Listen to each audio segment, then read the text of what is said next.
وہ اپنے گھر کے دریچوں سے جھانکتا کم ہے, تعلقات تو اب بھی ہیں, رابطہ کم ہے. ٹھیک ہے, دریچہ کھڑکی کو کہتے ہیں. یہ نواز دیوبندی ایک شاعر ہیں انڈیا کے, ان کا شعر ہے, دریچہ کہتے ہیں کھڑکی کو. شاعری سے دلچسپی پیدا کرو اور زندگی میں رنگ بھر جائیں گے. اردو اتنی خوبصورت زبان ہے, یہ ویسے ہی جنرل نالج کے لیے کہہ رہا ہوں. آپ شاعری سے ہمارے پاس تو ٹائم نہیں ہے, ورنہ شاعری سے دلچسپی پیدا کرو, پھر جب موقع پر آپ شعر سناؤ گے نا سامنے والے کو, وہ تڑپ جائے گا. اتنا آپ کی بات میں اتنی اٹریکشن پیدا ہو جاتی ہے. اور یہ پیکج گوروں کے پاس نہیں ہے. انگلش میں جو ماہرین انگلشیات ہیں, انگلش کے ماہر ہیں, وہ بتاتے ہیں کہ جو ادب اردو میں ہے وہ انگلش, فرینچ اور یہ یورپ کی زبانیں ان میں نہیں ہیں. کیونکہ جو ادب ہے نا, ادب وہ کسی قوم کے کلچر کی عکاسی ہوتا ہے. یعنی کسی بھی قوم کی جو زبان میں جو الفاظ ہوتے ہیں وہ اس قوم کے کلچر کو بتا رہے ہوتے ہیں کہ اس کا کلچر کیا ہے. تو ہمارا جو مسلمانوں کا کلچر ہے اس میں شاعری جچتی ہے. گوروں کا ایسا کوئی کلچر ہی نہیں ہے کہ جس میں اس طرح کی شاعری فٹ آ جائے. سمجھ رہے ہو, ان کے یہاں ہے ہی نہیں نا وہ اس طرح کی معشوقائیں, ان کے یہاں مارکیٹ میں ہے ہی نہیں. ان کے یہاں تو ادھر گرل فرینڈ ہے, پھر ادھر گرل فرینڈ ہے, پھر ادھر گرل فرینڈ ہے. عشق معاشقہ ان کے یہاں اتنا نہیں ہوتا. ہمارے یہاں تو نظر کی حفاظت ہے, پھر پردہ اتنا ہے, تو ایک سے ہوا پھر ایسا خاندانی ہوا کہ بھلایا نہیں جا رہا, پھر اس کے غم میں یوں ہو گیا, پھر مر رہا ہے, پھر پینا پلانا شروع کر دیا, پھر پائپ کے اندر گھسا ہوا ہے, نکل نہیں رہا باہر. یہ گوروں کے ہاں نہیں ہوتا. تو ہمارے ہاں زلفیں بھی ہوتی ہیں, انگریزوں کے ہاں زلف ہوتی ہیں. اب ہماری شاعری میں زلف کا تذکرہ آتا ہے نا بھائی, محبوبہ کے بالوں کو ہم کس سے تشبیہ دیتے ہیں؟ زلفوں سے. گوروں کے ہاں زلفیں مارکیٹ سے شارٹ ہیں, تو وہ کہاں, کیا تو ہیئر کٹنگ ہے, اتنے سے بال ہوتے ہیں, وہ زلف ہی نہیں ہے. اللہ ماشاء اللہ کسی کسی کے ہو, لیکن وہ اتنے گھنے ہی نہیں ہوتے کہ اس کی چھاؤں بھی ملے. اور پھر یہاں محبوبہ کی چھاؤں ملتی ہے, گوروں کو گرل فرینڈ کی چھاؤں بولو ملتی نہیں ہے. تو ان کی شاعری میں نہ زلفوں کا تذکرہ ہوگا اور نہ چھاؤں کا تذکرہ ہوگا. پلکیں بھی نہیں ہوں گی. پلکیں بچھا لی تو بچھاتی نہیں ہے پلکیں, آنکھوں میں آنکھیں ڈال کے بات کرے گی آپ سے آپ کی گرل فرینڈ. یہ تو ہمارے یہاں ہے کہ تمہارے لیے پلکیں بچھا دوں میں, یا اس نے آپ کے لیے پلکیں بچھا دی. تو ہمارا ایک کلچر ہے, ہماری زبان اس کی عکاس ہے.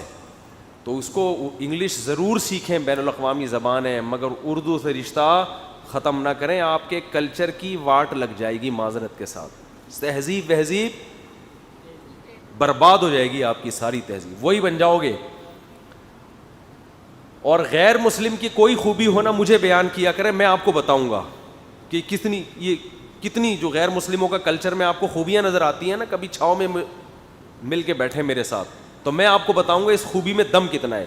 تہذیب کی بات تو کیا ہی نہ کریں بالکل.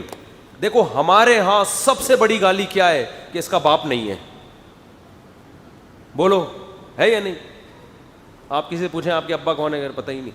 اس سے بڑی گالی کوئی ہو سکتی ہے بھائی؟ لیکن ماڈرن لوگوں نے نا ہر برائی پہ ماڈرنزم کا لیبل لگا کے اس کو کیا کر دیا ہے, خوشنما بنا دیا.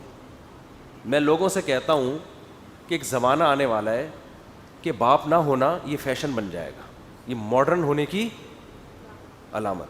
یہ اتنے ماڈرن ان کے ابا نہیں ہوتے, لوگ یہ باتیں کریں گے. یہ گوروں کے یہاں بہت سو کے یہاں نہیں ہوتے.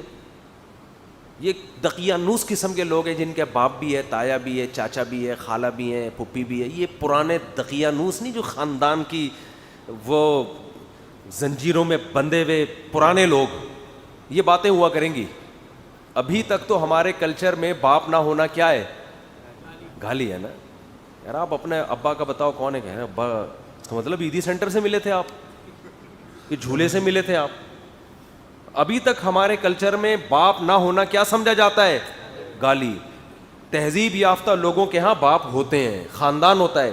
تو میں یہ عرض کر رہا تھا کہ وہ جلدی سے اردو کی بات کمپلیٹ کر کے نا, کہ اردو جو زبان ہے نا, یہ اردو ہے, یہ ہماری جو مقامی زبانیں ہیں, پشتو ہے یا سندھی ہے, یہ ہماری سب مقامی زبانیں ہیں نا, ان میں ہمارا کلچر ظاہر ہوگا. انگلش میں نہیں ہوگا, انگلش بین الاقوامی زبان ہے, ضرورت ہے ہماری. تو وہ شاعر کا شعر سنا رہا تھا, پھر میں اپنی اصل بات کی طرف آتا ہوں. وہ اپنے گھر کے دریچوں سے جھانکتا کم ہے, تعلقات تو اب بھی ہے, رابطہ دریچہ کہتے ہیں کھڑکی کو. وہ شکایت کر رہا ہے کہ محبوبہ آج کل کھڑکی سے جھانک نہیں رہی ہے. تعلقات تو ہیں دلی, لیکن رابطہ کنیکشن کیا ہے آج کل تھوڑا سا سلو چل رہا ہے. لیکن نواز دیوبندی اگر میرے پاس ہوتے تو میں ان سے کہتے حضرت اب یہ شعر پرانا ہو گیا, اب دریچے کے بجائے آپ سیل فون لے کر آئیں, اب کھڑکیوں کی ضرورت نہیں رہی ہے. آپ کمبل میں گھسیں, دروازہ بند کریں, چارپائی کے نیچے جائیں اور رضائی اوڑھیں اپنے اوپر, اسکائپ پہ بات کریں محبوبہ سے. ٹھیک ہے نا, وہ پرانا دور تھا کہ آپ کو دریچے تک آنا پڑتا تھا اور ابا کو پتہ چل گیا آپ کی سیٹنگ, ابا نے کھڑکی بند کر دی. اب موبائل نے یہ سب چیزیں بہت آسان کر دی ہیں. تو خیر میں جلدی سے بات کو سمیٹتا ہوں. تو شاعر جو ہے نا کلام کو بہت خوبصورت بنا دیتے ہیں.